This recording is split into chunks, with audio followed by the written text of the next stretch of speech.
ನನ್ನ ಹೆಸರು ಕೀರ್ತಿಕಾ ಅಂತ. ಸೊ ನನಗೆ ನನ್ನ ಪರ್ಸ್ನಲ್ ಲೈಫಲ್ಲಿ ಪ್ರಾಬ್ಲಮ್ ಆಗಿದೆ ನಮ್ಮ ಹಸ್ಬೆಂಡ್ ಜೊತೆ.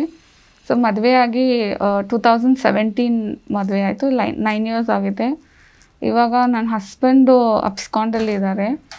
ತುಂಬ ನನ್ನ ಮೋಸ ಮಾಡಿಬಿಟ್ಟು, ನನ್ನ ಜ್ಯುವೆಲ್ರಿ ಎಲ್ಲ ತಗೊಂಡು, ಹಣ ಎಲ್ಲ ಮೋಸ ಮಾಡಿಬಿಟ್ಟು ಇವಾಗ ಅಬ್ಸ್ಕಾಂಡ್ ಆಗಿದ್ದಾರೆ.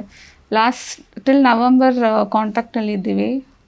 ಆಫ್ಟರ್ ನವಂಬರ್ ಅದು ಎಲ್ಲಿದ್ದಾರೆ ಕಾಂಟ್ಯಾಕ್ಟೇ ನನಗೆ ಗೊತ್ತಿಲ್ಲ. ಮತ್ತು ಅವ್ರು ಹೇಳಿದ್ರು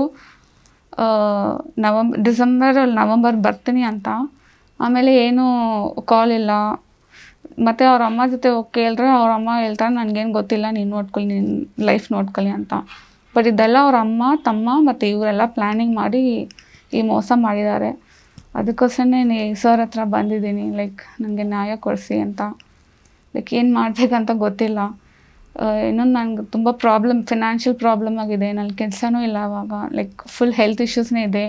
2019 ನಮ್ಮ ಹಸ್ಬೆಂಡ್ ಒಂದು ಲ್ಯಾಕ್ಮಿ ಸಲೂನ್ ಓಪನ್ ಮಾಡೋಣ ಅಂತ ಐಡಿಯಾ ಕೊಟ್ಟರು. ಆಮೇಲೆ ನನ್ನ ಕಸಿನ್ ಸಿಸ್ಟರ್ ರಾಧಿಕಾ ಅಂತ ಇದ್ದಾರೆ, ಅವ್ರ ಜೊತೆ ಮಾಮ ಅವರು ಇಬ್ಬರು ಸೇರಿಸಿ ಒಂದು ಸಲೂನ್ ಓಪನ್ ಮಾಡಿದ್ರು. ನಾನು ನೋಡ್ಕೊಳ್ತೀನಿ ಅಂತ ನನ್ನ ಹಸ್ಬೆಂಡ್ ಹೇಳಿದ್ರು. ಆಮೇಲೆ ಇನ್ಕಮ್ ಎಲ್ಲ ಪರ್ಸ್ನಲ್ ಅಕೌಂಟಲ್ಲಿ ಡೈವರ್ಟ್ ಮಾಡಿದ್ರು ಅವರು. ನಾನು ಕೇಳಿದ್ರೆ ಅವ್ರು ಯಾಕೆ ಈ ಥರ ಮಾಡ್ತೀರಾ ಅಂತ ನನ್ನ ಹತ್ರ ಜಗಳ ಮಾಡಿಬಿಟ್ಟು ಅವ್ರ ಅಮ್ಮ ಮನೆಗೆ ಹೋದರು ಅವರು. ಆಮೇಲೆ ಫುಲ್ ಲಾಸ್ ಆಯಿತು, ಸಲೂನ್ ಫುಲ್ ಲಾಸ್ ಆಯಿತು. ಹಂಗೆ ಸಲೂನ್ ಒಂದು 1 ಕೋಟಿ ಇನ್ವೆಸ್ಟ್ ಮಾಡಿದ್ದೀವಿ.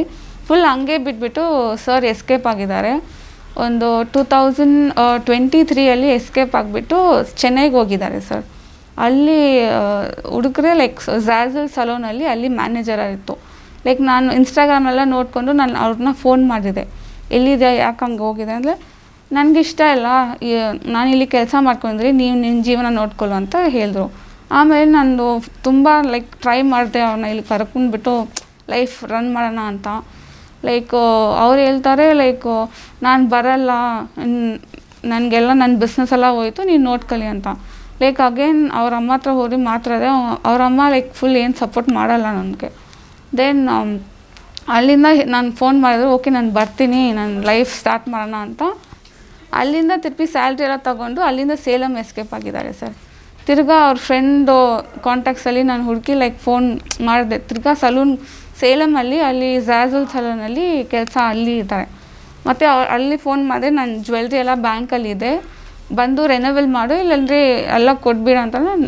ಇವಾಗ ನನ್ನ ಹತ್ರ ಏನಲ್ಲ, ನೀನು ಏನು ಮಾಡಿದ್ರೆ ಅಂತ ಮಾಡ್ಕೊಳ್ಳಿ ಅಂತ ಫುಲ್ ಜಗಳ ಮಾಡಿಬಿಟ್ಟು, ಇವಾಗ ನನ್ನ ಡೌಟ್ ಆಗಿ ಅಲ್ಲಿ ಬೇರೆ ಯಾರೋ ಹುಡುಗಿ ಜೊತೆ ರಿಲೇಷನ್ಶಿಪ್ಪಲ್ಲಿ ಇದ್ದಾರೆ ಅಂತ ನನಗೆ ಡೌಟ್ ಇದೆ. ಬಟ್ ಏನು ಮಾಡಬೇಕಂತ ಗೊತ್ತಿಲ್ಲ ಸರ್. ನಮ್ಮ ಲೈಫು ಹೋಯ್ತು, ನಮ್ಮ ಹಣ ಹೋಯ್ತು, ನಮ್ಮ ಜ್ಯುವೆಲ್ರಿ ಹೋಯ್ತು.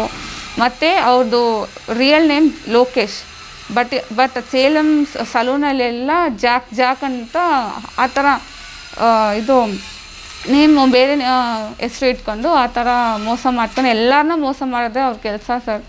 ಸೊ ದಯವಿಟ್ಟು ನನಗೆ ನ್ಯಾಯ ಬೇಕು ಅವ್ರ ಜೊತೆ. ಮತ್ತು ನಾನು police station November police station ಹೋಗಿ ಕಂಪ್ಲೇಂಟ್ ಕೊಡಬೇಕಂದ್ರೆ ಹೋದರೆ ಅಲ್ಲಿ ಕಂಪ್ಲೇನೇ ತಗೊಂಡಿಲ್ಲ ಅವರು. ನಾನು ಕಾಲ್ ಮಾಡ್ತೀನಿ, ನೀನು ಹೋಗಿ ಅಂದರೆ ಹೇಳಿದ್ರು. ಇವಾಗ ತನಕ ಏನು ಕಾಲ್ ಇಲ್ಲ, ಏನೂ ಇಲ್ಲ. ಮತ್ತು ಏನು ಮಾಡಬೇಕಂದ್ರೆ ನನಗೆ ಗೊತ್ತಾಗಿಲ್ಲ. ಬಟ್ ಇನ್ಸ್ಟಾಗ್ರಾಮಲ್ಲಿ ಸರ್ದು ಸಹವಾಹಿನಿ ಅಂತ ನೋಡಿದೆ ನಾನು. ಆಮೇಲೆ ಇಲ್ಲಿ ಬಂದು ಸರ್ ಹತ್ರ ಮಾತಾಡಿಬಿಟ್ಟು ನನಗೆ ಹೆಲ್ಪ್ ಬೇಕಂತ ಕೇಳಿದೆ. ಸರ್ ಹೇಳಿದ್ರು ನಾನೆಲ್ಲ ಮಾಡಿಕೊಡ್ತೀನಿ, ನಾವಿದ್ದೀರಿ ಅಂತ, ಏನು ಬೇಜಾರು ಮಾಡ್ಕೊಳ್ಬೇಡ ಅಂತ ಹೇಳಿದ್ರು. ಅದಕ್ಕೋಸ್ಕರ ಈ ಸಹವಾಹಿನಿ ಅಂದರೆ ನನಗೆ ನ್ಯಾಯ ಸಿಗಬೇಕು, ನಮ್ಮ ಹೆಲ್ಪ್ ಬೇಕಾಗಿದೆ ನನಗೆ.